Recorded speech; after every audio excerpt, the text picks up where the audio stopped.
And I have clearly stated, as a matter of protest, I am refusing bail. I will go on hunger strike. I will deny, I will not give up my hunger strike, and I will not take the bail unless and until the government issues us with the permit to proceed to the British Embassy and to lift the cordon in KL. I did it. It's not, fear of prison is nothing, you know, that's just people's allegation. But 2 days later, I went overseas. I went to India 2 days later to campaign. And the moment I landed in India, I met with the Chief Minister of Tamil Nadu, Karunanidhi, who put pressure on the Malaysian government. After that, I went to India. I met with the top Indian leaders, both from Congress and BJP. They put pressure. I went to England. I met the politicians there. I met Human Rights Watch, Amnesty International. I traveled throughout Europe and USA to campaign for the plight of the Indian community. So those are the kind of work that I was doing. But, you know, during the time, see, it is strange that they only bring about the allegation that I ran away from the country now, during the time of elections.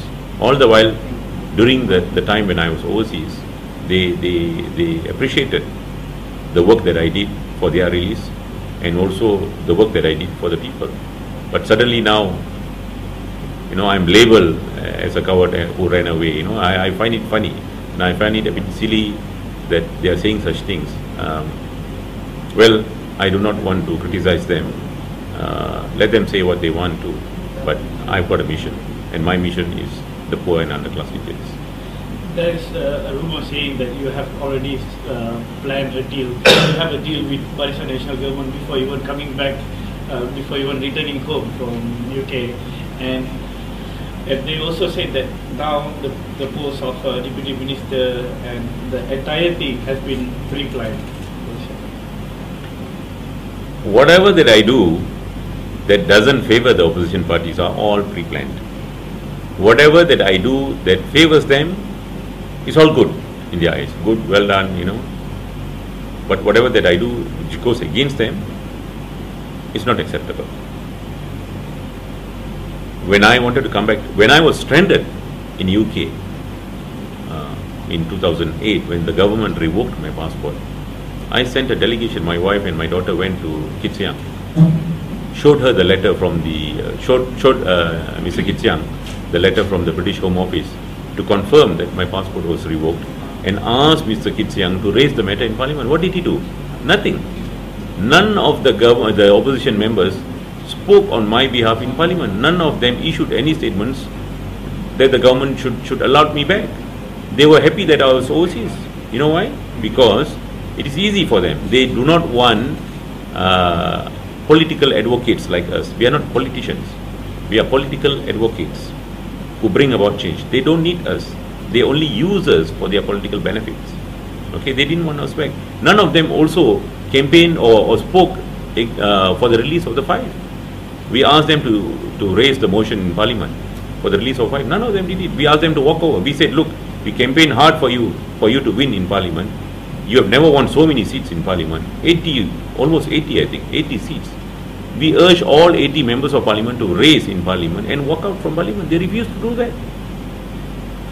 So when it favors them, you know, it's okay.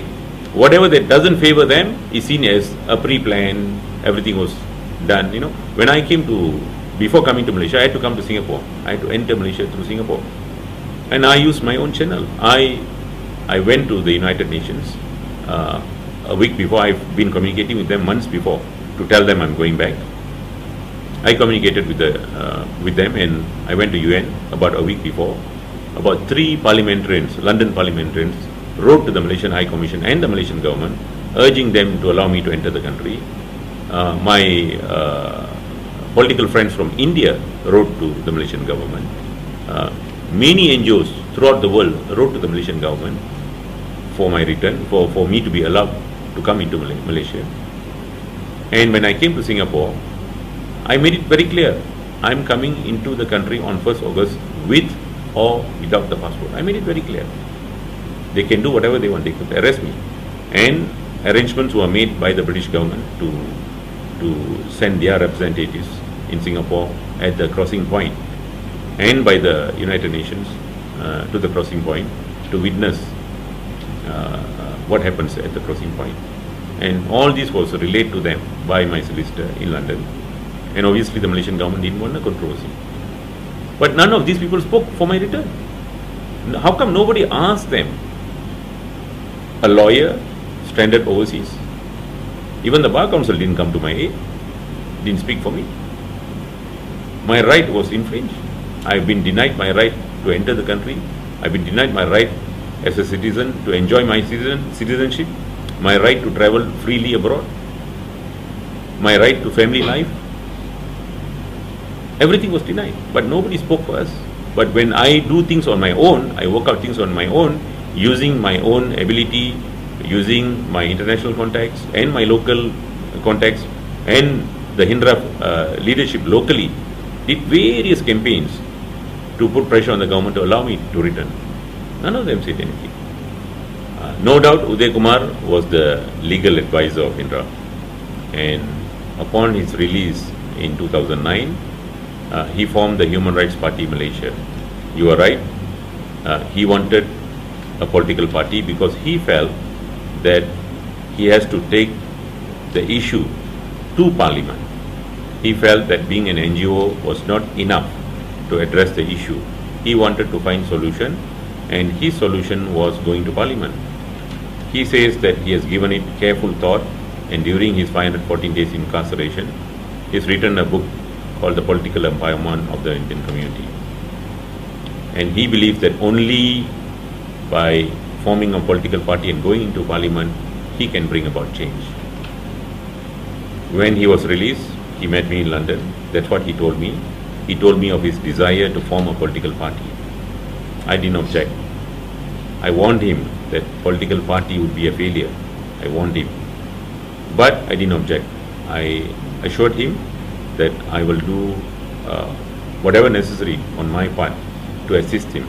But I made it clear I will not be joining his political party. Upon his return